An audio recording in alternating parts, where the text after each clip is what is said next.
Welcome back to a special edition of Tucker Carlson Tonight. Republicans were not able to pass any kind of immigration bill restricting immigration, protecting our borders over the past several years.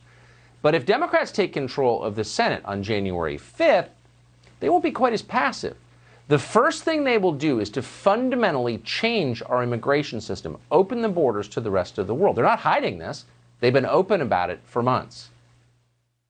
Some of it's going to depend on the kind of cooperation I can or cannot get from the United States Congress.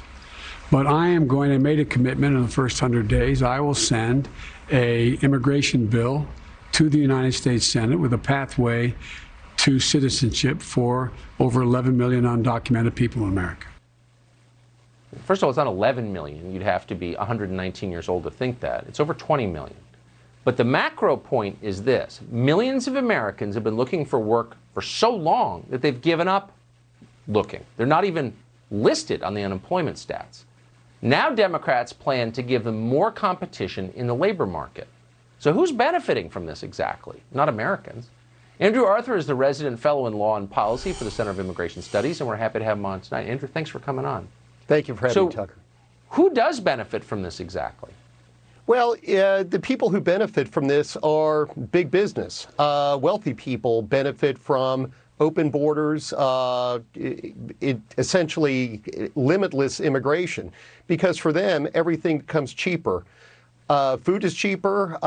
You go to the grocery store, rather than paying 39 cents for a head of lettuce, you pay 35 cents for a head of lettuce. You can get your lawn cut cheaper. You can get your house painted cheaper. But the people who suffer the most, Tucker, are the people who are at the margins of society, the people that we usually hear that these folks care about, disadvantaged Americans, inner city youth, members of minority groups, and immigrants who haven't adjusted to life in the United States yet.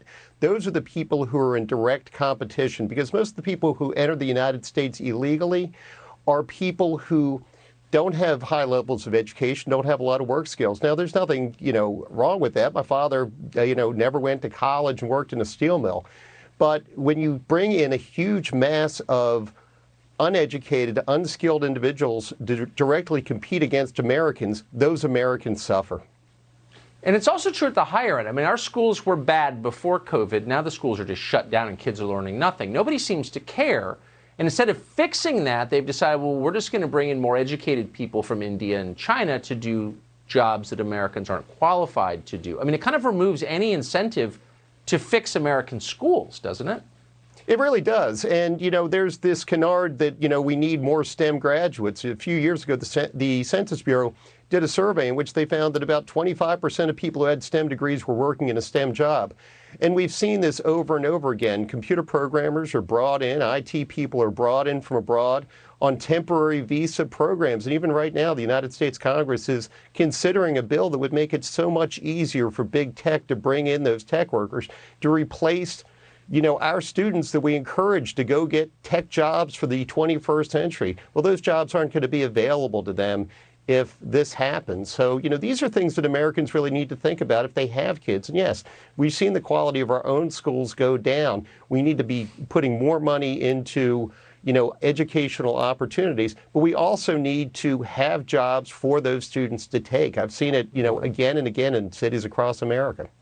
Only 25% of STEM graduates held jobs in STEM, in science and technology. That's an amazing statistic. Andrew Arthur, I appreciate your coming on. Thank you.